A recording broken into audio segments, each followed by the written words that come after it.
राधे राधे। हरे कृष्णा। पितृ श्राद्ध पक्ष की लोक कथा के अनुसार जोगी तथा भोगे दो भाई थे।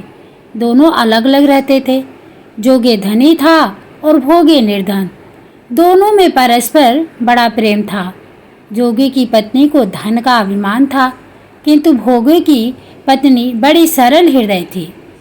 पितृपक्ष आने पर जोगी की पत्नी ने उससे पितरों का श्राद्ध करने के लिए कहा, तो जोगी इसे व्यर्थ का कार्य समझकर टालने की चेष्टा करने लगा। किंतु उसकी पत्नी समझती थी कि यदि ऐसा नहीं करेंगे तो लोग बातें बनाएंगे। फिर उसे अपने मायके वालों को दावत पर बुलाने और अपनी शान दिखाने का यह उचित अवसर लगा। अतः वह बोली, आप शायद मेरी परेशानी की वजह से ऐसा कह रहे हैं, किंतु इसमें मुझे कोई परेशानी नहीं होगी। मैं भोगे की पत्नी को बुला लूँगी, दोनों मिलकर सारा काम कर लेंगे। फिर उसने जोगी को अपने पीहर न्योता देने के लिए भेज दिया।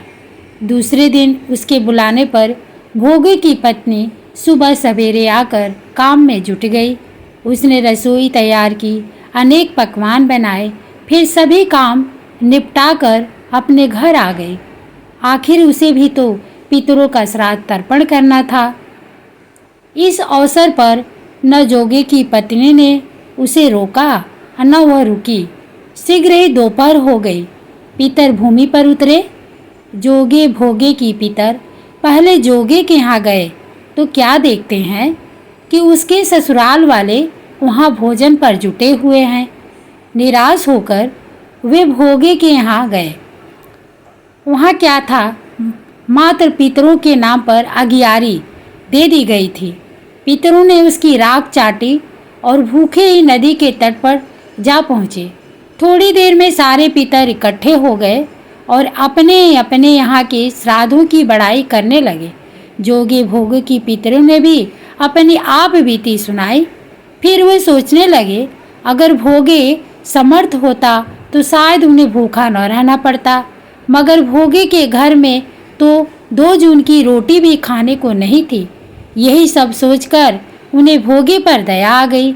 अचानक वे नाच नाच कर गाने लगे, भोगे के घर धन हो जाए, भोगे के घर धन हो जाए। सांझ होने के हुई। भोगे के बच्चों को कुछ भी खाने को नहीं मिला था। उन्होंने माँ से कहा, भूख लगी है। तब उन्हें टालने की गरज से भोगे की पत्नी ने कहा, जाओ आंगन में हौदी रखी है, उसे जाकर खोल लो और जो कुछ मिले बांट कर खा लेना। बच्चे वहाँ पहुँचे तो क्या देखते हैं कि हौदी मोहरों से भरी पड़ी है। वे दौड़े दौड़े माँ के पास पहुँचे और उसे सारी बातें बताई। आंगन में आकर भोगे की पत्नी ने यह सब कुछ देखा तो वह भी हैरान रह गई।